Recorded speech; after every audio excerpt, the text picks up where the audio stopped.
அனைவருக்கும் என்னுடைய அன்பான மாலை வணக்கம்.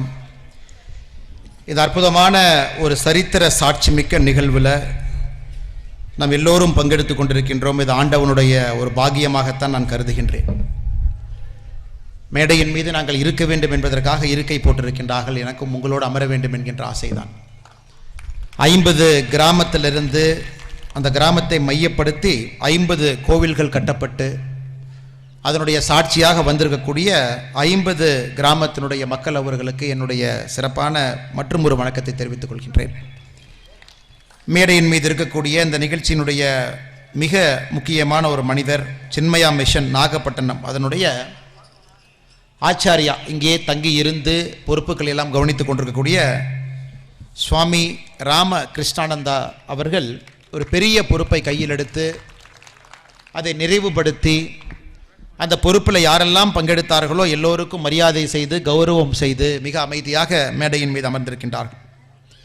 சின்மயா மிஷன் நாகப்பட்டினம் இதனுடைய சேர்மனாக கடந்த 28 ஆண்டுகளாக பணியாற்றி கொண்டிருக்கக்கூடிய ஐயா PN ராமலிங்கம் அவர்கள், 9 குருக்கள் சார்பாக தலைமை குருவாக வந்து மேடையின் மீது அமர்ந்திருக்கக்கூடிய தங்கப்ப குருக்கள் அவர்கள், அவருடைய குழு அவரும் சேர்ந்து 50 கோவிலுக்கும் கூட மிகச்சிறப்பாக கும்பாபிஷேகம் நடத்தி முடித்திருக்கின்றார்கள். அவர்களுக்கும் என்னுடைய சிறப்பு வணக்கத்தை நன்றிகளை தெரிவித்துக் கொள்கின்றேன். கோயம்புத்தூர் சின்மயா மிஷனுடைய செயலராக இருந்து இந்த நிகழ்ச்சிக்கு சிறப்பு விருந்தினராக வந்திருக்கக்கூடிய ஐயா கிருஷ்ணமூர்த்தி அவர்கள் மேடையின் மீது இருக்கின்றார்கள். அவர்களுக்கும் என்னுடைய வணக்கத்தை தெரிவித்துக் கொள்கின்றேன். இந்த அரங்கத்தில் என்னோடு வந்திருக்கக்கூடிய என்னுடைய கட்சியை சார்ந்த தலைவர்கள், நிர்வாகிகள், பொதுமக்கள் இந்த நிகழ்ச்சியிலே பங்கெடுப்பதற்காக தொலைதூரத்திலிருந்து, பாம்பேவிலிருந்து, கரூரிலிருந்து, கோயம்புத்தூரிலிருந்து, வேறு பகுதியிலிருந்து வந்திருக்கக்கூடியவர்கள், மிக முக்கியமாக இளைஞர்கள் ஆன்மீகத்தில் வந்து இளைஞர்கள் நிறையா வந்தால் மட்டும்தான் அந்த ஆன்மீகம் தலைந்தோங்கும். மேடையிலிருந்து பார்க்கும் பொழுது நிறையா 20 வயசு குறைவான பெண்கள், ஆண்கள், சகோதரர்கள் அமர்ந்திருக்கின்றார்கள். அவர்களுக்கும் என்னுடைய சிறப்பு வணக்கத்தை தெரிவித்துக் கொள்கின்றேன். அன்பு சொந்தங்களே, இந்த சின்மயா மிஷன் என்பது சாதாரண ஒரு அமைப்பு கிடையாது. 2026 75ஆம் ஆண்டில் காலெடுத்து எடுத்து வைக்கிருக்கின்றார்கள். 1951 சுவாமி சின்மயானந்த அவர்கள் எல்லா இடத்துக்கிட்டையும் பேச ஆரம்பித்தாங்க. அப்போ அமைப்பு இல்லைங்க. அவரை பொறுத்தவரை இந்த ஹிந்து மதத்தை சரியான முறையில் சொல்லிக் கொடுக்க மாட்டாங்க, தவறாக சொல்லிக் கொடுக்குறாங்க. ஹிந்து மதத்தை சரியான முறையில் சொல்லிக் கொடுத்தால் மட்டும்தான் மக்களுக்கு இந்த மதத்தின் மீது ஒரு பற்று வரும்.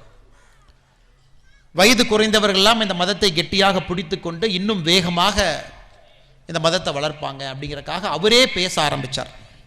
அவர் கேரள மாநிலத்தில் பிறந்தவர். 1916 பிறந்தவர்.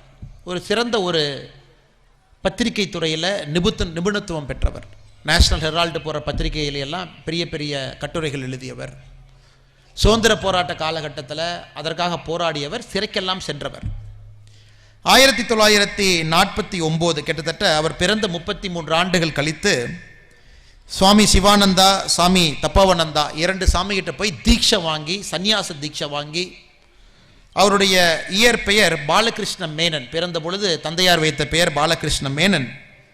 தீட்சை பெற்ற பிறகு அவருடைய பெயர் சுவாமி சின்மயானந்தாவாக மாறுகிறது. 1949 59 பேச ஆரம்பிக்கிறாங்க.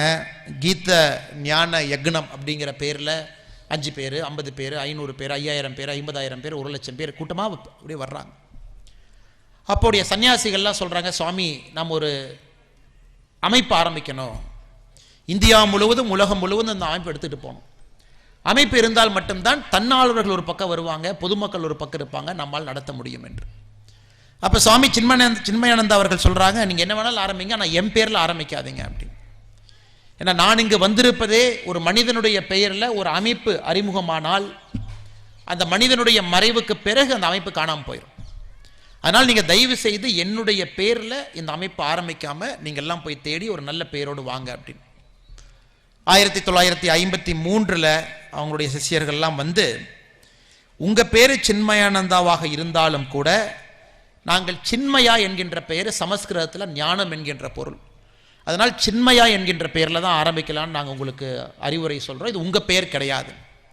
சாமிஜி ஒத்துக்கிறாரு. சின்மயா மிஷன் ஆரம்பிக்கப்பட்டு 1951 சுவாமி அவர்கள் எல்லா பக்கமும் பேச ஆரம்பித்து இன்னைக்கு கிட்டத்தட்ட 350-370 அமைப்புகள் உலகம் முழுவதுமே கடந்திருக்கின்றார்கள். 2026 75வது பவள ஆண்டு விழா நடக்க இருக்கிறது. அந்த நேரத்தில் நாகப்பட்டினம் மாவட்டத்தில் 50 கோவில்கள், 17 கோவில்கள் தரைமட்டத்திலிருந்து புதிதாக, மற்ற கோவில்கள் எல்லாம் பழைய கோவில்கள் சிதிலமடைஞ்சிருந்த கோவிலில் புனரமைத்து எல்லா கோவிலுக்கும் கும்பாபிஷேகம் செய்து இன்னைக்கு ஊர் மக்களை எல்லாம் அழைத்து அவர்கள் முன்னிலையில் விளக்கெல்லாம் கொடுத்து அந்த கோவில்கள் உங்கள் கிராமத்தினுடைய மையமாக இருக்க வேண்டும் என்று இன்னைக்கு இந்த நிகழ்ச்சி நடந்து கொண்டிருக்கிறது.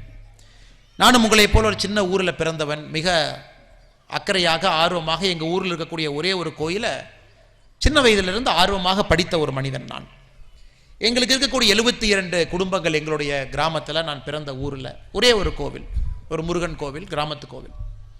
அந்த காலத்தில் நம்முடைய முன்னோர்கள், குறிப்பாக என்னுடைய பாட்டனார்கள், தாத்தாக்கள்லாம் இருக்கும்போது பார்த்தீங்கன்னா நாங்கள் விவசாய குடும்பத்தை சார்ந்தவங்க, விவசாயம் தான் எங்களுடைய தொழில். இங்கே எப்படி மீனவ நண்பர்கள் நிறையா வந்திருக்கிறீங்களோ அங்கே விவசாயம், நாங்கள் அதிகமாக விவசாயம் பண்ணுறவங்க. அப்போ எங்களுடைய நடைமுறை என்னென்னா, மொத்தமாக நெல் கதிர் எவ்வளோ வருதோ, ராகி எவ்வளோ வருதோ, சோளம் எவ்வளோ வருதோ, கம்பு எவ்வளோ வருதோ அதை 6ஆக பிரித்து வைத்து விடுவோம். ஒரு விவசாய குடும்பத்தில் அதை 6ஆக பிரிச்சிருவோம். முதல் 6, அந்த 6ல் முதல் பங்கு அந்த கிராம கோயிலுக்கு போய் கொடுத்துருவோம். அந்த 6ல் 2வது பங்கு கோவிலை நம்பி யாரெல்லாம் இருக்கிறாங்களோ, குருக்கள் இருக்கிறாங்க, கோவிலை பூஜை பண்ணுறக்காக இருப்பாங்க, அவருடைய முழு நேர வேலை அது மட்டும்தான், அவர்களுக்கு அந்த 2வது பங்கை கொடுத்துருவோம். 3வது பங்கு நம்மை வாழ வைப்பதற்காக 3வது பங்கு, அந்த 3வது பங்குல தான் நாம சாப்பிட்டுக்கணும். 4வது பங்கு நம்முடைய சேமிப்பு, ஏதாச்சும் பிரச்சனை எல்லாம் வந்தால் நமக்கு சேமிப்பு வேணும். 5வது பங்கு ஊரினுடைய சேமிப்பு. ஊரெல்லாம் அந்த காலத்தில் பார்த்தீங்கன்னா ஒரு புதைகுழி மாதிரி பெருசாக வெட்டி அதுக்குள்ளே நெல்லெல்லாம் போட்டு வச்சுருப்பாங்க. ஊருக்கு பஞ்சம் வந்து அதிலிருந்து பயன்படுத்தணும். 6வது இல்லாதவர்களுக்கு கொடுக்கணும். கை இல்லை, கால் இல்லை, உடல் ஊனமாக இருக்கிறாங்க, கண்ணு தெரியாது, அவர்களால் போய் தோட்டத்தில் வேலை பார்த்து சம்பாதிக்க முடியாது. அப்போல்லாம் பார்த்தீங்கன்னா அந்த ஜாதிகள் என்கின்ற தாக்கம் இல்லைங்க. ஒரு 200 ஆண்டுகளுக்கு முன்பு நான் மேல் ஜாதி, நான் கீழ் ஜாதி, நான் வந்து இந்த இதில் பிறந்துட்டேன் அதனால் எப்பவுமே நான் மேல் ஜாதி தான், கிடையாதுங்க. 6ஆக பிரித்து யார் விவசாயம் செய்கின்றார்களோ அவங்க 6ஆக பிரிச்சிருவாங்க. அப்போ கோவிலில் யார் சாமி கும்பிட்றாங்க, சாமிக்கு யார் பூஜை பண்ணுறாங்களோ ஊரில் இருக்கிறவங்கெல்லாம் அவங்களுக்கு கொடுப்பாங்க. இதில் வந்து பிராமண சமுதாயத்தை பொறுத்தவரை அவர் உயர்ந்தவர்கள், விவசாய சமுதாயத்தை பொறுத்தவர்கள் அவர்கள் தாழ்ந்தவர்கள் அப்படிங்கிற கணக்கே கிடையாதுங்க. ஆங்கிலேயர்கள் வந்த பிறகு இந்த நடைமுறை எல்லாம் உடைய ஆரம்பித்தது. சேமிப்பு உடைய ஆரம்பிச்சிச்சு, ஊர் சேமிப்பு உடைய ஆரம்பிச்சது, வரி போட ஆரம்பிச்சாங்க. அரசு வந்து நாங்களே வரியை வாங்கிட்டு பஞ்சம்னா நாங்களே உங்களுக்கு பணம் கொடுக்க ஆரம்பிக்கிறோம்லாம் சொன்னாங்க. இது உடைய ஆரம்பித்த பிறகு நமக்குள்ள மேல் ஜாதி கீழ் ஜாதி அப்படிங்கிற எண்ணத்தை கொண்டு வந்துட்டோம். இவங்கெல்லாம் மேல் ஜாதி, இவங்கெல்லாம் இங்கே பிறந்திருக்கிறாங்க, மேல் ஜாதிக்கு யாரும் போக முடியாது, நாமெல்லாம் இங்கே பிறந்திருக்கிறோம், நாமெல்லாம் கீழ் ஜாதி. இதை சில நண்பர்கள் சரியான முறையில் பயன்படுத்தி மக்கள்கிட்ட பேசி பேசி பேசி நீங்கள் கோயிலுக்குள்ளே போக முடியுமா, நீங்கள் போக முடியாது, உங்களை மற்றவங்க தொடுவாங்களா, தொட முடியாது, இந்த மாதிரி பல விஷயத்தை பேசி பேசி ஹிந்து தர்மமும் கூட காலம் காலத்திற்கு தன்னை புதுப்பித்துக் கொண்டே வந்திருக்கிறது. ஹிந்து தர்மத்தில் பிரச்சனை வரும் பொழுதெல்லாம் நீங்கள் நல்லா பாருங்கள், ஒரு பெரிய குருமார்கள், ஞான குருமார்கள் வந்து அந்த பிரச்சனையை சரி பண்ணிட்டு போயிட்டே இருப்பாங்க. ஏன்னா எந்த தர்மமாக இருந்தாலும் காலத்துக்கு தகுந்தாற் போல் தன்னை மாற்றிக்கொண்டே இருக்க வேண்டும். கடந்த 200 ஆண்டுகளில் ஹிந்து தர்மத்திற்கு வந்த சோதனை என்பது எண்ணற்ற அளவற்ற சோதனைகள். இதை பயன்படுத்தி நம்ம சுவாமி சின்மயானந்தா அவங்க ரொம்ப அற்புதமாக சொல்லுவாங்க, இந்தியாவை பொறுத்தவரை 2 மதம் தான் இந்தியாவில். இன்னைக்கு ஹிந்துக்களாக இருப்பவர்கள், இன்னொருவர் ஹிந்துக்களாக இருந்தவர்கள், 2 மதம் தான் இந்தியாவில் இருக்கு, வேறு எந்த மதமும் கிடையாது என்று சுவாமி சின்மயானந்தா அவர்கள் அடிக்கடி தன்னுடைய சொற்பொழிவில் பேசக்கூடிய ஒரு வார்த்தை அது. காலம் மாறும் பொழுது, சூழ்நிலைகள் மாறும் பொழுது நிறைய நண்பர்கள் மதம் மாறி வேற பக்கம் போயிட்டாங்க. ஸோ எல்லா மதமும் சம்மதம் என்று நினைக்கக்கூடிய மதத்திலிருந்து நாம் இருக்கின்றோம். எந்த மதத்தையும் கூட நம்ம கீழே பார்க்க மாட்டோம், அவங்க தவறுன்னு சொல்ல மாட்டோம், யார் வந்தாலும் கூட ஒரு அனுமதிப்போம். மகாராஷ்டிரா பகுதியில், இன்னைக்கு இருக்கக்கூடிய பாம்பே பகுதியில் ஜொரஸ்டேரியனிசம், பெர்ஷியன், இன்னைக்கு இருக்கக்கூடிய ஈரான், அவங்க ஊரில் பிரச்சனை வந்த பொழுது அங்கிருந்து எல்லாம் பயந்து நம்மகிட்ட வந்தாங்க. 13ஆம் நூற்றாண்டு 12ஆம் நூற்றாண்டில் அத்தனை பெர்ஷியன் இங்கே வந்தாங்க. அவங்க ஒரு மதத்தை பின்பற்றுறாங்க, ஜொரஸ்டேரியனிசம் அப்படிங்கிற அந்த மதத்தினுடைய பெயர்.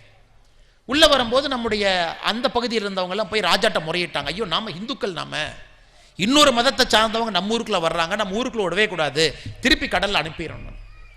வந்தவர்கள் என்ன சொன்னாங்க, இல்லைங்க எங்கள் ஊரில் பிரச்சனைங்கிறனால தான் நாங்கள் இங்கே வந்திருக்கோம், தயவு செஞ்சு எங்களை ஏற்றுக்குங்க அப்படின்னு. அப்போ அந்த ராஜா என்ன பண்ணார், மக்களுக்கு புரிய வைப்பதற்காக ஒருத்தரை பார்த்து சொன்னார், ஒரு சொம்பில் பாலை கொண்டு வாங்க அப்படின்னு. இன்னொரு பார்த்து சொன்னாங்க, கைப்பிடி சர்க்கரையை கொண்டு வாங்க.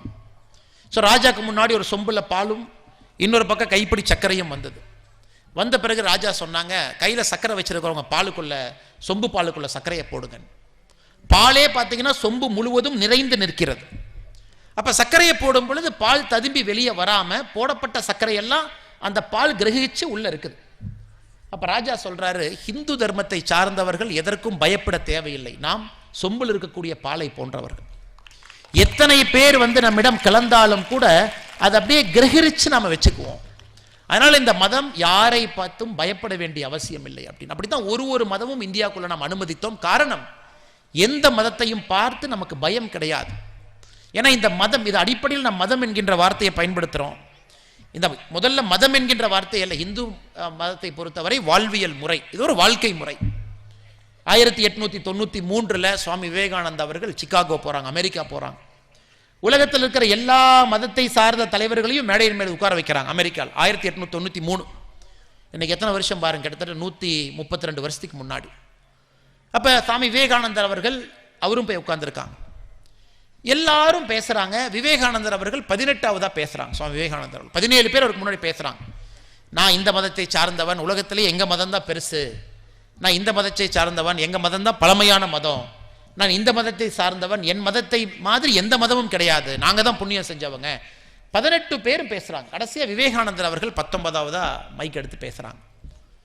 அவருடைய உரையை நீங்கள் கேட்டிருப்பீங்க, கேட்காதவர்கள் குறிப்பாக இளைஞர்கள் இருந்தீங்கன்னா தயவு செஞ்சு நீங்கள் கேட்கணும். விவேகானந்தர் அவர்கள் தன்னுடைய உரையை ஆரம்பிக்கும் பொழுது டியர் பிரதர்ஸ் அண்ட் சிஸ்டர்ஸ் அப்படின்னு ஆரம்பிக்கிறார். இந்த அரங்கத்தில் இருக்கக்கூடிய அன்புக்குரிய சகோதர சகோதரிகள் அப்படிங்கிறார். ஆனால் இருக்கிறவங்க எல்லாம் வெள்ளக்காரங்க, இருக்கிறவங்க எல்லாம் அமெரிக்கர்கள், புரொட்டஸ்டன்ட், கேத்தலிக்ஸ், வேறு வேறு கிறிஸ்தவ மதத்தை சார்ந்தவர்கள், வேறு வேறு மதத்தை சார்ந்தவர்கள், எல்லோருக்குமே தூக்கி வாரி போடுது. அந்த 18 பேர் பேசும்போது யாருமே பிரதர்ஸ் அண்ட் சிஸ்டர்ஸ்னு சொல்லலையே. ஆனால் இந்த மனிதன் மட்டும் 19ஆவதாக பேச வந்த பொழுது வேர்ல்டு பார்லிமெண்ட் ஆஃப் ரிலீஜன்ஸ் அந்த நிகழ்ச்சியில் எல்லோரையும் என்னுடைய அண்ணன் தங்கைகளேன்னு சொல்லும் பொழுதே அவங்களுக்கு தெரிஞ்சிருச்சு, ஓ இது வேற ஏதோ ஒரு விஷயம். அவருங்க இந்த இந்த இந்த ஆரஞ்சு கலர் ட்ரெஸ் போட்டுட்டு ஒரு சாமி வந்திருக்கிறாரு, ஆசிய பகுதியிலேருந்து வந்திருக்கிறாரு, ஒரு வேற யாரோ ஒரு ஆளன். அப்போ விவேகானந்தர் சொல்கிறாரு, நான் வந்திருக்கக்கூடிய ஒரு மாங்க், நான் முற்றிலும் துறந்து வாழ்ந்து கொண்டிருக்கக்கூடிய சன்னியாசி, நான் ஒரு ஆர்டரிலிருந்து வர்றேன், நான் ஒரு வழிமுறையை பின்பற்றக்கூடிய ஒரு அமைப்பிலிருந்து உங்கள் முன்னால் நின்று கொண்டிருக்கின்றேன். நான் மதத்தை, எந்த மதத்தையும் சார்ந்தவன் கிடையாது. ஆனால் எனக்கு முன்னாடி பேசினவங்க எல்லாம் மதம் மதம் மதம் என்கின்ற வார்த்தையை பயன்படுத்தினால நானும் மதம் என்கின்ற வார்த்தையை பயன்படுத்த வேண்டிய கட்டாயம் எனக்கு இருக்கு. அந்த மதத்திற்கெல்லாம் தாய் மதமான இந்து மதத்திலிருந்து இங்கே உங்கள் முன்னால் பேசிக் கொண்டிருக்கின்றேன் அப்படின்னா அந்த ஒரே ஒரு பேச்சு, சுவாமி விவேகானந்தருடைய அந்த ஒரே ஒரு பேச்சு சிகாகோ மாகாணத்தில் அது மிகப்பெரிய ஒரு எழுச்சியை ஏற்படுத்தி உலகம் முழுவதுமே நம்முடைய இந்து வாழ்வியல் முறையை எல்லோருக்கும் எடுத்துகிட்டு போயிடுச்சு. ஆங்கிலேயர்களுக்கு, ஐரோப்பிய நாட்டில் இருக்கிறவங்களுக்கு, அமெரிக்கர்களுக்கு, இப்படிப்பட்ட ஒரு மதமான. அதில் ரொம்ப அற்புதமாக ஒரு வார்த்தையை பயன்படுத்துகிறார். நாம் இத்தனை மதம் இருக்கிறோம், நான் யாரையும் குறை சொல்லலை, என்னுடைய மதம் மட்டும்தான் உயர்ந்த மதம் என்று சொல்லலை. நாங்கள் எல்லோருமே ஒரு நதியில் இருக்கக்கூடிய கிளைகளை போன்றவர்கள். இந்த நதியினுடைய கிளைகள் எல்லாம் பெரிய சமுத்திரத்தில் போய் ஒருங்கிணைஞ்சாக வேண்டிய கட்டாயம் இருக்கு. அப்படிப்பட்ட சமுத்திரம் என்பது இந்த உலகத்தினுடைய கடவுள் பரமாத்மா. அதை நோக்கித்தான் எல்லோரும் போறோம். ஆனால் எல்லோரும் ஒரு பாதையை தேர்ந்தெடுக்கின்றோம். ஒரு மதத்தில் பார்த்தா கடவுள் வழிபாடு இருக்கு, இன்னொரு மதத்தில் கடவுள் வழிபாடே கிடையாது. நம்முடைய மதத்தில் பார்த்தா எப்போ வேணாலும் கோயிலில் எப்படி வேணாலும் சாமி கும்பிடலாம், உங்களுக்கு பிடிச்ச மாதிரி கும்பிடலாம், எந்த சாமி வேணாலும் கும்பிடலாம், எந்த நாள் வேணாலும் கும்பிடலாம், நான்வெஜ் சாப்பிட்டுட்டு கும்பிடலாம், நான்வெஜ் சாப்பிடாமே கும்பிடலாம், சாமிக்கு கறி வைத்து விட்டு அதையே சாமிக்கு பிரசாதமாக வைத்து விட்டு கும்பிடலாம், இல்லை அந்த சாமிக்கு கறியே ஆகாது சைவ சாமி அப்படியும் கும்பிடலாம். சிறு தெய்வங்கள் பெரிய தெய்வங்களாகவும் கும்பிடலாம், பெரும் தெய்வங்களாகவும் கும்பிடலாம். இன்னைக்கு 51 கோயிலில் பார்த்தீங்கன்னா ஐயனார் சாமி இருக்கிறாங்க, கருப்பணசாமி இருக்கிறாங்க, சிறு தெய்வங்கள் கிராம தெய்வங்கள் இருக்கிறாங்க. அதே நேரத்தில் பெரும் தெய்வமாக இருக்கக்கூடிய பெருமாள் இருக்கிறாங்க, சிவன் இருக்கிறாங்க. அதனால தான் அந்த இந்து மதத்தை பொறுத்தவரை வெளியிருந்து வந்தவர்களுக்கு யாருக்குமே புரியல, என்னன்னே தெரியல அவங்களுக்கு, எப்படி மக்கள் இப்படி வாழ முடியும். ஒரே ஒரு நாள் தான் இந்த கோயிலுக்கு வாங்கன்னு மற்ற மதத்தில் கட்டாயம் இருக்கு. கிறிஸ்தவ நண்பர்களாக இருந்தால் ஞாயிற்றுக்கிழமை அன்னைக்கு சர்ச்சுக்கு போகணும். ஜூஸ் யூதர்களாக இருந்தீங்கன்னா 7வது நாள், அதாவது 7வது நாள் கட்டாயமாக நீங்கள் ஓய்வெடுக்கணும். 6 நாள் மட்டும்தான் வேலை செய்யணும், 7வது நாள் கட்டாயமாக ஓய்வெடுக்கணும். இஸ்லாம் மதத்தில் இருந்தீங்கன்னா ஒரு நாட்களுக்கு எத்தனை முறை தொழுகை செய்ய வேண்டும், எப்படி செய்ய வேண்டும், எங்கே பார்த்து செய்ய வேண்டும், அவர்களுக்கு அந்த கட்டாயம் இருக்கு. ஆனால் எந்த கட்டாயமும் இல்லை. இதை பார்த்துக்கிறதுக்கு ஆளும் கிடையாது, யாரும் ஃபைனும் போட மாட்டாங்க, கோயிலுக்கு வருவீங்களான்னு கேட்பரும் கிடையாது. கோயிலில் எல்லா சமுதாயத்தை சார்ந்தவர்களும் பூஜை பண்றாங்க. அப்ப இந்த மதம் என்ன அப்படிங்கிறது வெளியிருந்து வந்தவர்களுக்கு புரிவதற்கே ஒரு 100 ஆண்டுகள் ஆகிவிட்டது. 1600 700 காலகட்டத்தில் நிறைய சரித்திரத்தெல்லாம் படிச்சீங்கன்னா அதனால் இந்த மதத்திலிருந்து கொஞ்சம் பேர்த்த மதம் மாற்றுவதும் எளிதாக போயிடுச்சு.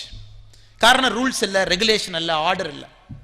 ஸோ இந்த நேரத்தில் சுவாமி சின்மயானந்தா போல் அற்புதமான மனிதர்கள் இங்கே பூமியில் அவதரித்து தன்னுடைய வாழ்க்கையெல்லாம் அர்ப்பணித்து ஒரு கீதையை மிக எளிமையாக நமக்கு சொல்லிக் கொடுப்பது. கடவுள்னா என்ன?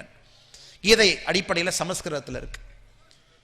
நமக்கு சமஸ்கிருதத்தில் ஒருத்தர் படித்து அதை ஒருத்தர் சொல்லி அதை தமிழில் மொழியாக்கம் செய்து அதை படிக்கும் பொழுதே நமக்கு சில கருப்பொருள் காணாமல் போயிடுது. இன்னைக்கு பாரத பிரதமர் நரேந்திர மோடி அவர்கள் கங்கை கொண்ட சோழபுரத்திற்கு வந்த பொழுது சின்மயா மிஷன் பார்த்தீங்கன்னா கீதை முழு கீதையும், அதாவது 18 அத்தியாயங்கள் 400 வேர்ஸ், இன்னைக்கு நாம 15வது அத்தியாயத்தில் 20 வேர்ஸ் நம்ம படித்தோங்க ஐயா. 20 பாதம் இருக்கு, 20 படித்தோம். அதே போல முழு பகவத்கீதை பார்த்தீங்கன்னா 18 அத்தியாயங்கள் இருக்கு, அதில் 400 பதங்கள் இருக்கு, 400 பதம் இருக்கு. அதை 18 அத்தியாயத்தையும் தமிழில் மொழிபெயர்த்து, சமஸ்கிருதத்தை தமிழில் மொழிபெயர்த்து அது இளையராஜா ஐயா கிட்ட போய் இசையமைச்சு கங்கை கொண்ட சோழபுரம் மேடையில் பாரத பிரதமர் நரேந்திர மோடி அவர்கள் கீதையை தமிழில் சின்மயா மிஷன் அவர்கள் கொடுத்ததை பிரதமர் அவர்கள் இப்போ தான் வெளியிட்டு போனாங்க. நம்ம குழந்தைகள் கீதையை தமிழில் கேட்கணும், அதே ஸ்லோகம் தமிழில் இருக்கணும். அதுக்கு ஒரு வலிமை இருக்குது, அதுக்கு ஒரு மந்திர சக்தி இருக்குது. நமக்கு ஒரு மொழி தெரியவில்லை என்றாலும் கூட அதை படிக்கிறோம், கேட்குறோம், அதில் ஆனந்தம் அடைகின்றோம். ஆனால் நம்முடைய தாய்மொழியில் கீதையை படிக்கும் பொழுது, அதே ஸ்லோகத்தை படிக்கும் பொழுது, அதே மந்திர சக்தியோடு படிக்கும் பொழுது எப்படி இருக்கும் என்று பாருங்கள். அதனால் குறிப்பாக இங்கே தாய்மார்கள் இருக்கிறீங்க, உங்கள் குழந்தைகளுக்கு நீங்கள் சின்மயா மிஷன் அவர்கள் தமிழில் வெளியிட்டிருக்கக்கூடிய பகவத்கீதையை ஆடியோ வடிவில் இருக்குது, அதை நீங்கள் போட்டு காட்டணும். முழுவதும் எல்லா சாப்டரும் பண்ணியிருக்கிறாங்க. இசைமேதை இளையராஜா ஐயா இசையமைச்சிருக்கிறாங்க. ஏன்னா இது இன்னும் எளிதாக்குகின்றோம், இன்னும் பக்கத்தில் போய் கொடுக்கணும். அதே போல் இந்து மதத்தை பொறுத்தவரை அடுத்து நமக்கு தெரியுங்க, மக்கள்கிட்ட பேச வேண்டிய கட்டாயம் மதகுருமார்களுக்கு இருக்கு. நம்ம மதத்தை சார்ந்தவர்கள், பெரியவர்கள், ஆன்மீக தொண்டு செய்பவர்கள், சன்னியாசிகள், இவங்க நிறைய பேசி பேசி கிராமத்துக்கு போனால் மட்டும்தான் இந்த மதத்தினுடைய வளர்ச்சி, இந்த மதத்தை சார்ந்து இருப்பவர்களுக்கு உண்மையான புரிதல் அது எல்லாம் கிடைக்கும். இன்னைக்கு நம்முடைய சுவாமி ராமகிருஷ்ணானந்த அவர்கள் கிராமத்தை நோக்கி சென்று 53 கோவில்களை வடிவமைத்து உள்ளூர் மக்கள் அவர்களை பயன்படுத்தி அவர்களுக்காக ஒரு கோவில் கட்டி பூஜை செய்து கும்பாபிஷேகம் முடித்து அவங்க கையில் அந்த கோவிலை கொடுத்துருக்காங்க. அது ரொம்ப முக்கியம். ஏன்னா கோவில் தான் அந்த காலத்தில் பார்த்தீங்கன்னா இந்தியாவில் எக்கனாமிக் ஆக்டிவிட்டியினுடைய சென்டர். அந்த உள்ளூர் பொருளாதாரம் என்பது கோவிலை சுற்றித்தான் நடக்கும். ராஜராஜ சோழன் தஞ்சை பெரிய கோவிலை கட்டும் பொழுது ராஜராஜ சோழனுக்கு தெரியுங்க, நம்ம பெரிய கோயிலை கட்டிட்டோம், ஆனால் நாம் அரண்மனைக்குள் உட்கார்ந்துருப்போம். அப்போ அந்த பெரிய கோயில் எப்படி பராமரிப்பாங்க? இன்னைக்கு பாருங்க ஐயா உங்களுக்கெல்லாம் விளக்கு கொடுத்து நீங்கள் கோயிலை பார்த்துக்கணும்னு சொல்கிறாங்க. ராஜராஜ சோழனுக்கும் இதே கேள்வி இருந்தது, தஞ்சை பெரிய கோயிலை எப்படி பராமரிக்கிறது? அப்போ ராஜராஜ சோழன் ஒன்று யோசிச்சார், மக்களுக்கு ஆடு வாங்கி கொடுப்போம். தஞ்சாவூர் பகுதியில் பகதீஸ்வரர் ஆலயத்தை சுற்றி இருக்கக்கூடிய கிராமத்தில் மக்களுக்கு ஆடு வாங்கி கொடுப்போம். ஆட்டுக்கு ராஜராஜ சோழன் கல்வெட்டில் எழுதுறார், ரூல் போட்டிருக்கார். இந்த ஆட்டிலிருந்து வரக்கூடிய பாலில் ஒரு பகுதியை தஞ்சை பெரிய கோவிலினுடைய தீப்பந்தத்தை பற்ற வைப்பதற்கு, உள்ள இருக்கக்கூடிய விளக்குகளை பற்ற வைப்பதற்கு நீங்கள் வெண்ணெயை நெய்யை கொடுக்கணும். இந்த ஆடு 6வது குட்டி போட்ட பிறகு, அதாவது ஒரு ஆடு 6 குட்டி, நீங்கள் 5 குட்டி வச்சுக்கலாம், 6வது குட்டி போட்ட பிறகு அந்த கடைசி குட்டி எடுத்து உங்கள் ஊரில் இல்லாதவங்களுக்கு அந்த குட்டியை நீங்கள் கொடுக்கணும். அவங்களுக்கு ஆடு 6 குட்டி போட்ட பிறகு அவங்க 6வது எடுத்து வெளியே கொடுக்கணும். இதெல்லாம் 1000 ஆண்டுகளுக்கு முன்பு கோவிலை கட்டியது மட்டுமல்ல, கோவிலை எப்படி காத்து அடுத்த கட்டம் எடுத்து செல்வது என்பதற்கு உதாரணமாக இன்னைக்கும் ராஜராஜ சோழன் நம்ம படிக்கலாம், இன்னைக்கும் படிக்கலாம். ஒரு கிராமத்துக்குள்ள பொருளாதாரம் இருந்தால் மட்டும்தான் கோவில் அழியாது என்பது தர்ம சத்தியம். அது கிராமத்தில் பொருளாதாரமே இல்லை என்றால் கோவிலை எப்படி காப்பாற்றுறதுங்க? அதனால் கிராமத்தில் பொருளாதாரம் இருக்கணும், கிராமத்தில் ஒரு எக்கனாமிக் ஆக்டிவிட்டி நடக்கணும், அங்கே கோவில்கள் இருந்தால் மட்டும்தான் மக்கள் பார்த்துக்குவாங்க. ஏன்னா ஏற்கனவே சொன்னது போல 6ல் 1 பங்கு கோவிலுக்கு கொடுப்பது, 6ல் 1 பங்கு கோவிலை நம்பி இருப்பவர்களுக்கு கொடுப்பதெல்லாம் இந்த காலத்தில் கிடையாதுங்க. நம்ம யாரும் கொடுக்கறது இல்லை. ஆடி 18 அன்னைக்கு பார்த்தீங்கன்னா நான் இருக்கக்கூடிய கோயம்புத்தூர் கரூர் பகுதியில் நம்முடைய குருவை சந்தித்து குருவுக்கு தட்சணை கொடுக்கணும். ஆடிப்பெருக்கு ஒரு ஊரில் ஒரு மாதிரி இருக்கு. எனக்கு அதுவும் இல்லை, நம்முடைய குரு யாருன்னே நமக்கு தெரியறதில்லை. நம் குருவிட்ட போய் பார்த்து தட்சணை கொடுக்கின்ற பழக்கமும் நமக்கு இல்லை. இதையெல்லாம் இந்த கோவில்கள் வந்த பிறகு, ஆன்மீக இந்த பற்று வந்த பிறகு இதையெல்லாம் செய்ய வேண்டிய கட்டாயமும் கடமையும் இங்கு இருக்கக்கூடிய நம் ஒருவருக்கும் இருக்கிறது என்கின்ற ஒரு அன்பான வேண்டுகோளையும் உங்கள் முன்னால் இந்த நேரத்தில் நான் வைக்கிறேன். கீதை ரொம்ப பவர்ஃபுல்லுங்க ஐயா. பகவத்கீதை ரொம்ப பவர்ஃபுல். இதை பாலகங்காதர திலக் நம்முடைய சுதந்திரத்துக்காக பாடுபட்டார். பாலகங்காதர திலக் உங்களுக்கு தெரியும், திலக் ஐயா. அவர் நினைச்சார், அந்த கீதையை பற்றி யாருக்குமே தெரிய மாட்டேது. அவரை பிடிச்சி சிறையில் போட்டாங்க ஐயா, பர்மாவில். 1907 1913 வரை மாண்டலி பர்மால 8 வருஷம் சிறையில் இருந்தார். அவர் சிறையில் 8 ஆண்டுகள் உட்கார்ந்து எழுதின ஒரே புக்கு பாலகங்காதர திலக் அவர்கள் கீதை ரகசியம் என்கின்ற புக் எழுதினார். கீதையில் இருக்கக்கூடிய ரகசியம் என்ன அப்படி, இந்த கீதையை முழுவதுமாக ஒரு மனிதன் புரிந்து கொண்டு தெரிந்து கொண்டு வாழ்க்கையை வாழ ஆரம்பித்தால் அந்த மனிதன் எல்லாத்திலிருந்தும் தப்பிச்சு ஒரு இன்பமான ஒரு சூழலுக்கு போறான். வறுமை இருக்கலாம், குடிசை வீட்டில் வாழலாம், சரியாத பொருளாதார வசதி இல்லாமல் இருக்கலாம், ஆனால் கீதையை முழுமையாக புரிந்து கொண்டு வாழ்க்கை வாழ ஆரம்பிக்கும் பொழுது அந்த மனிதனுடைய வாழ்க்கை மாறும் என்பதற்கு திலக் அவங்க பர்மால சிறையில் இருக்கும் பொழுது கீதை ரகசியம் என்கின்ற புக்கு அப்போ எழுதினார். மகாத்மா காந்தி அவர்கள் அவர் கீதையை ரொம்ப பிடிக்குங்க, நிறைய படிச்சுட்டு 40 ஆண்டுகள் கழிச்சு காந்தி சொல்றார். மகாத்மா காந்தியும் கீதையை பத்தி கமெண்ட்ரி எழுதியிருக்கார், commentary on Gita by Mohandas Karamchand Gandhi. அதுல ஆரம்பத்தில் எழுதுறாரு, 40 வருஷம் நான் கீதை சொல்லி இருப்பதுபடி வாழ முயற்சிக்கின்றேன், ஆனால் என்னால் வாழ முடியவில்லை. யார் சொல்றாருங்க? மகாத்மா காந்தி சொல்றார். சாதாரண நான் சொல்றேன், இன்னொருத்தர் சொல்றான்னு இல்லைங்க, மகாத்மா காந்தி தேசத்தினுடைய தந்தை. ஆனால் கீதை சொல்லி இருப்பதுபடி நாம் வாழ வேண்டும் என்றால் 2 விஷயத்தை கடைபிடிக்கணும், சத்தியத்தை கடைபிடிக்கணும், அகிம்சையை கடைபிடிக்கணும்.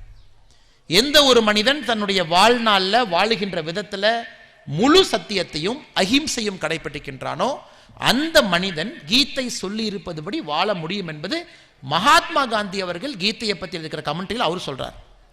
சுவாமி விவேகானந்தா, பெரிய மனிதர்கள் பாருங்க, எல்லோருமே கீதையை படிச்சுட்டு எல்லாரும் கமெண்ட்ரி எழுதியிருக்கிறாங்க. சுவாமி விவேகானந்தா அவர்கள் அவரும் கீதையை படிச்சுட்டு கமெண்ட்ரி எழுதுறார். அவருக்கு ரொம்ப பிடிச்சது என்னன்னாங்க, பற்று இல்லாம ஒரு வேலையை செய்யறது. சுவாமி விவேகானந்தா அதே மாதிரி ஒரு மனிதர். எந்த வேலையை செய்தாலும் கூட அந்த வேலையின் மீது எதிர்பார்ப்பு, அந்த வேலையினால் நமக்கு என்ன பலன் கிடைக்கும், இதனால என்ன வெற்றி தோல்வி, இதை யோசிக்க ஆரம்பிச்சிட்டோம் அப்படின்னா நமக்கு வெற்றி கிடைச்சாலும் அது நரகமாகத்தான் இருக்கும், தோல்வி கிடைச்சாலும் அது நரகமாகத்தான் தோன்றும். இதற்கு நிறைய விஷயங்கள் கீதையில இருந்து நம்ம ஆன்றோர்கள் சான்றோர்கள் நமக்கு சொல்றாங்க. நிஷ்கம கர்மா அப்படிங்கிற ஒரு வார்த்தையை கீதை பயன்படுத்துறாங்க. நிஷ்கம கர்மா, எந்த வேலையை செய்தாலும் கூட அதுல ஒட்டாம செய்யுங்க, ஒட்டாம செய்யுங்க. பணக்காரனா இருக்கிறீங்க, தங்கத்தட்டில் சாப்பிட்றீங்க, சாப்பிடுங்க. நான் பணக்காரன், நான் தங்கத்தட்டில் சாப்பிட்றேன் அப்படின்னு ஒட்டிட்டீங்கன்னா தங்கத்தட்டும் நரகம்தான்.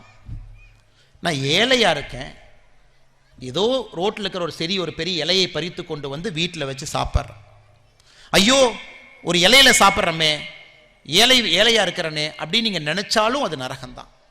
இருவருமே ஒட்டாம தங்கத்தட்டில் சாப்பிட்டாலும் சாதாரண ஏதோ ஒரு தட்டில் சாப்பிடுவது போலவும், நான் ஏழையாக இருந்தாலும் ஒரு இலையை போட்டு வாழை இலையை விடுங்க, ரோட்டில் இருக்கிற எத்தனையோ இலையை பறித்து நம்ம சாப்பிட்றோம், பல இடத்துல பார்த்துருக்கோம். அப்படி இருந்தாலும் உணவை உண்ணுகின்றேன், எப்படி உண்ணுகின்றேன் என்பது முக்கியம் அல்ல அப்படிங்கிற அந்த மனசை நீங்க எதையும் ஒட்டாம கொண்டு வரும் பொழுது வாழ்க்கையினுடைய வெற்றி அங்கே ஆரம்பிக்கிறது. இதுதான் திலக் அவர்கள் கீதையின் ரகசியத்தில் சொல்றாங்க. எது செஞ்சாலும் ஒட்டாம செய்யுங்க, எதிர்பார்க்காதீங்க. செஞ்ச வேலைக்கு கூலி வேறுன்னு எதிர்பார்க்காதீங்க, 4 பேர் கை தட்டணும்னு எதிர்பார்க்காதீங்க. 4 இடத்துக்கு போனால் நம்ம பெரிய மனிதர், சில இடத்துல நம்ம கீழே உட்கார வேண்டி வரும், சில இடத்துல மேலே உட்கார வேண்டி வரும். இன்னைக்கு கீழே உட்காந்துருக்கிறவங்க நாளைக்கு மேலே உட்காருவாங்க, மேலே உட்காந்துருக்கிறவங்க நாளைக்கு கடைசி ரோல் உட்காருவாங்க. இப்போ மேலே உட்காந்துருக்கிறவங்க ஐயோ இத்தனை பேருக்கு முன்னாடி நம்ம மேலே உட்காந்துருக்கிறோம், சூப்பர், நாம தான் நடுநயமாக இருக்கோம் அப்படின்னா அவர்கள் கீழே உட்கார்றதுக்கு தயாராகிட்டாங்கன்னு அர்த்தம். கீழே உட்காந்துருக்கிறவங்க ஐயோ நம்ம கீழே மட்டுமே உட்காந்துருக்கிறோமே, நாம் எப்படி மேலே உட்காருவோம்னு நினச்சா அவங்க எப்பவுமே கீழே தான் உட்காருவாங்க. ஸோ கீழே அமர்ந்திருந்தாலும் கூட இன்னைக்கு இந்த பொறுப்பு, நான் இங்கே அமர்ந்திருக்கின்றேன், எங்கே இருக்கிறேன்னு முக்கியம் இல்லை, என் வேலை இன்னைக்கு என்ன அதை நான் செய்யணும். மேலே இருக்கிறவங்க இங்கே நான் அமர்ந்திருக்கின்றேன், என்னுடைய வேலையை நான் இன்னைக்கு செய்யணும். இது நிஷிக்கம கர்மா. எதையும் எதிர்பார்க்காம ஒட்டாம பற்று இல்லாம செய்யுங்க. அதே நேரத்தில் அந்த வேலையை செய்யுங்க, வேலையின் மீது மட்டும் பற்று இருக்கட்டும், அந்த வேலையின் மீது வரக்கூடிய பலன்ல பற்று இருக்கக்கூடாது. அற்புதமா எல்லாரும் பேசுறாங்க இதை பற்றி. அணுகுண்டு உங்களுக்கு தெரியும், அணுகுண்டு ஆட்டம் பாம். இன்னைக்கு ஒரு நம்ம கிராமத்தில் ஒரு பட்டாசு வாங்கி போட்டால் கூட குழந்தைங்க என்ன கேட்குறாங்க, அம்மா ஆட்டம் பாம் வாங்கி கொடு, லக்ஷ்மி வெடி வாங்கி கொடு. அணுகுண்டை யாரு கண்டுபிடிச்சாருன்னு உங்களுக்கு தெரியும், ராபர்ட் ஆப்பன்ஹைமர்னு ஒருத்தர் கண்டுபிடிச்சார். 1933 அணுகுண்டு கண்டுபிடிப்பதற்கான சோதனை போயிட்டு இருக்கு. அவருக்கு மனசுக்குள்ள ஒரே சங்கடம், ஐயோ அந்த அணுகுண்டு நம்ம கண்டுபிடிக்கிறோமே, இதை நம்ம கண்டுபிடிச்சு அதில் லட்சக்கணக்கான மக்கள் இறந்துட்டாங்கன்னா பாவம் நமக்கெல்லாம் சாரும் அப்படின்னு.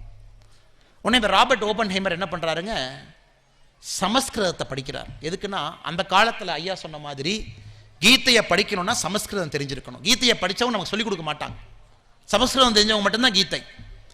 ராபர்ட் ஆப்பன்ஹைமர் 1933 சமஸ்கிருதம் படிச்சுட்டு அதன் மூலமாக கீதையை படிச்சுட்டு அதில் அவர் பார்க்குறாரு, ஓ எந்த வேலை செய்தாலும் நான் ஒட்டாம அந்த வேலையை மட்டும் சிறப்பாக செஞ்சுட்டு அதில் வரக்கூடிய பலனை எதிர்பார்க்காம, என் நாட்டுக்கு இது தேவை, என் நாட்டுக்கு ஒரு காலத்தில் இது தேவை. நான் சொல்றது 1933ங்க. அணுகுண்டு சோதனையே 1945 தான் நடக்குது, 12 ஆண்டுகள் கழிச்சு.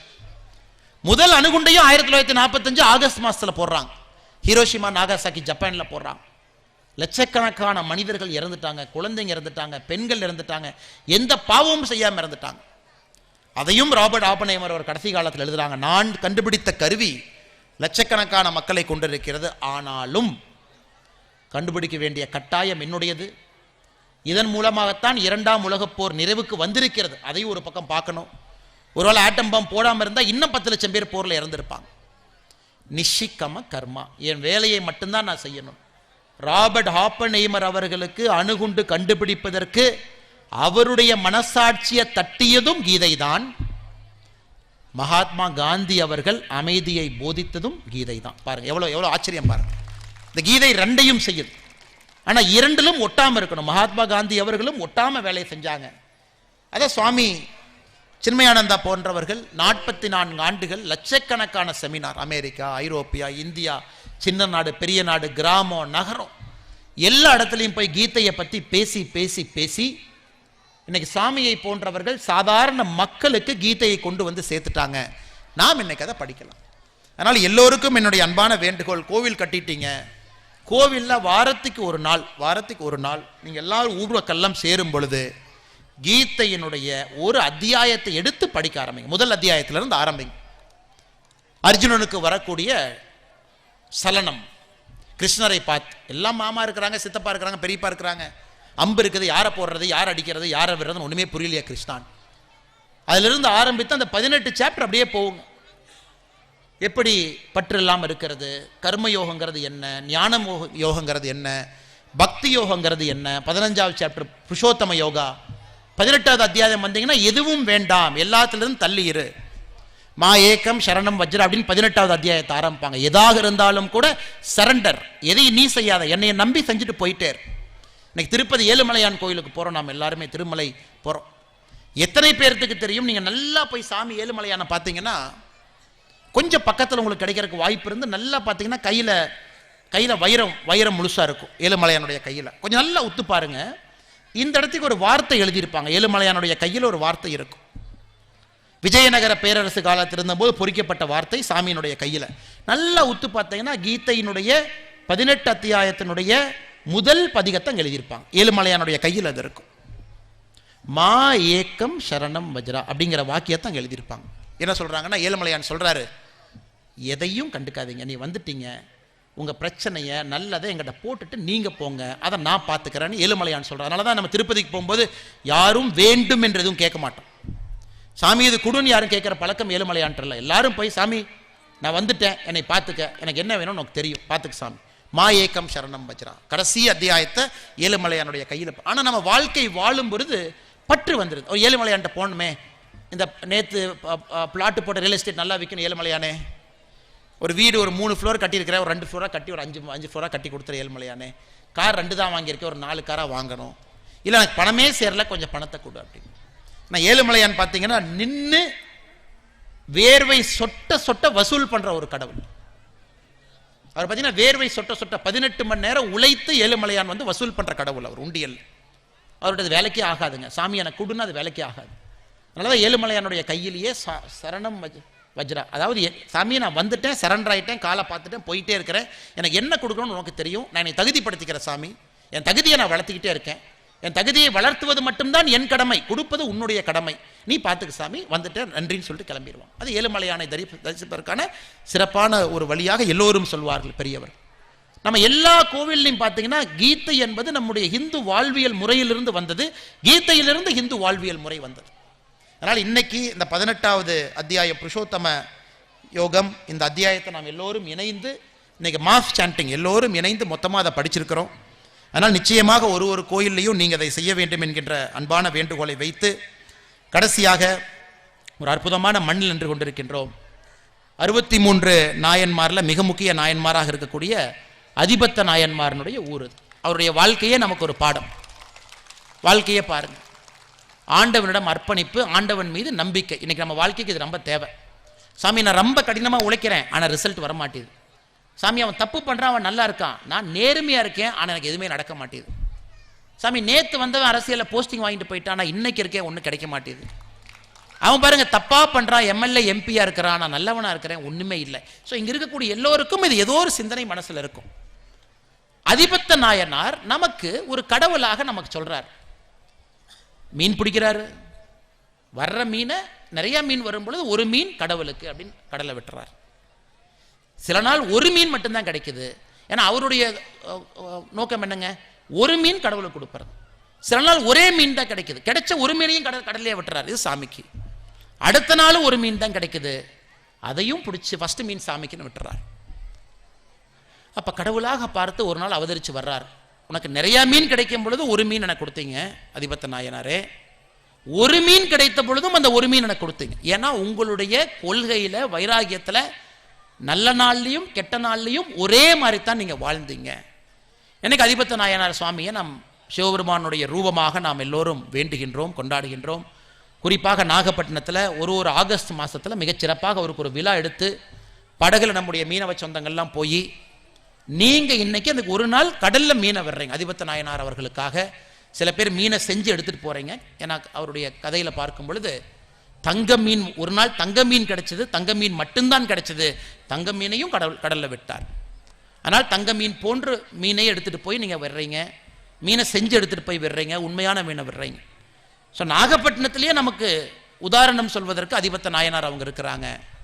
எதையும் எதிர்பார்க்காம நல்ல காலத்தில் கெட்ட காலத்தில், மழை வரும் பொழுது மழை வராத பொழுது ஒரு கொள்கை, ஒற்றை கொள்கையோடு வாழ்க்கை வாழுங்க, ஆண்டவன் நிச்சயமாக உதவி செய்வான் என்பதை இந்த ஊரில் இருக்கக்கூடிய அதிபத்த நாயனார் அவர்களே ஒரு நாளும் கூட நமக்கு உணர்த்தி கொண்டிருக்கின்றார்கள். ஆனால் அதிகமாக உங்களுடைய நேரத்தை எடுத்துக்கொள்ளாமல் அடுத்த 2026ஆம் ஆண்டு மிக முக்கியமான சின்மயா மிஷனுடைய 75வது ஆண்டு நாம் அவங்களுக்கு உதவி செய்யணும். 74 ஆண்டுகளாக நமக்கு அவங்க உதவி செஞ்சுருக்கிறாங்க. நாம் எல்லோரும் சின்மயா மிஷனில் நம்மால் இயன்ற உதவிகளை அவர்களோடு இணைந்து அவர்களுக்கு வாலண்டியராக நம்ம நேரத்தை கொடுக்கலாம், பொருளை கொடுக்கலாம், நம்மால் இயந்ததை இந்த அறக்கட்டளைக்கு கொடுத்து இன்னும் நிறைய விஷயங்களை செய்வதற்கு நாம் உறுதுணையாக இருப்போம் என்கின்ற உறுதிமொழியை நீங்கள் எடுக்க வேண்டும் என்று அன்பான வேண்டிக் கொண்டு இங்கே வந்திருக்கக்கூடிய எல்லா மீனவ சொந்தங்களுக்கு, கிராம மக்களுக்கு, பெரியோர்களுக்கு, ஆண்டோர்களுக்கு, சான்றோர்களுக்கு என்னுடைய நல்வாழ்த்துக்களை தெரிவித்து இந்த 50 கோவில் இன்னும் 500ஆக 5000ஆக மாறட்டும் என்று சொல்லி, இதற்கெல்லாம் மிக முக்கிய காரணமாக இருக்கக்கூடிய சுவாமி ராம கிருஷ்ணானந்த சாமி அவர்களுடைய பாதத்தை தொட்டு வணங்கி என்னுடைய உரையை முடித்துக் கொள்கின்றேன். நன்றி, வணக்கம்.